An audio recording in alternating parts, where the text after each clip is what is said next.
যাত্ৰা মাজুলী অসমৰ উদ্যোগত আজিৰ পৰা দুদিনীয়া বৰ্ণাঢ্য কাৰ্যসূচীৰে বহাগী উৎসৱ 2025 আয়োজন কৰা হৈছে। উজনি মাজুলী নামেৰে পৰিচিত আমাৰ এই অঞ্চলত ভকতীদ্বাৰ এই বৃহত্তৰ অঞ্চলৰ প্ৰায় 200 যুৱক যুৱতীৰ দ্বাৰা সংগঠিত এক ৰূপ হৈছে সৃষ্টিৰে সমন্বয় যাত্ৰা মাজুলী অসম। বৰ্তমান সৃষ্টিৰে সমন্বয় যাত্ৰা মাজুলী অসম এক স্বেচ্ছাসেৱী সংগঠনলৈ পৰিণত হৈছে, এটা NGO ইতিমধ্যে কনভাৰ্ট হৈছে।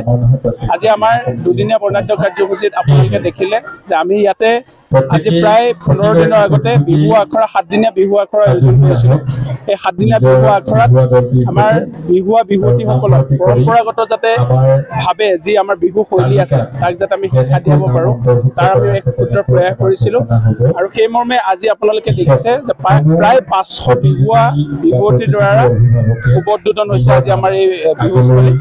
গতিকে মই সমূহ মাজুলীবাসী আৰু অসমবাসীৰ ৰাইজৰ আশীৰ্বাদ বিচাৰিছোঁ, সকলোৰে সহায় সহযোগিতা দিহা পৰামৰ্শ বিচাৰিছোঁ।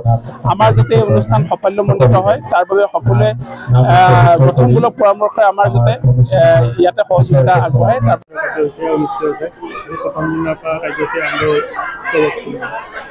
হয়, সৃষ্টি এক সমন্বয়ৰ যাত্ৰা মাজুলীৰ উদ্যোগত দুদিনীয়া বৰ্ণাঢ্য কাৰ্যসূচীৰে যি আমাৰ বহাগী উৎসৱ 2025 আয়োজন হৈছে। আজি প্ৰথমটো দিন, আজি প্ৰথম দিনা পুৱা গছপুলি ৰোপণৰ কাৰ্যসূচী হোৱাৰ পাছতেই আমাৰ অঞ্চলটোৰ বিভিন্ন গাঁৱৰ প্ৰায় 20খনৰো অধিক গাঁৱৰ পৰা অহা 500ৰো অধিক নাচনীয়ে আজি মুকলি বিহু প্ৰদৰ্শন কৰে আৰু মুকলি বিহুৰ প্ৰদৰ্শনৰ জৰিয়তে আজি এই দুদিনীয়া কাৰ্যসূচীৰ শুভাৰম্ভ হৈছে।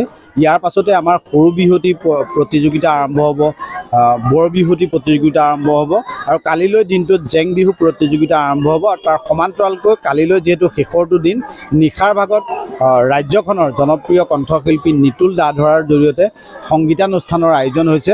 আমি আশা কৰিম মাজুলীৰ বিভিন্ন স্থানৰ প্ৰতিজন লোকেই আহক, আমাক সহযোগ কৰক আৰু সৃষ্টিক আগুৱাই নিয়াৰ ক্ষেত্ৰত প্ৰতিজন লোকৰে প্ৰতিজন মাজুলীবাসীৰে সহায় সহযোগিতা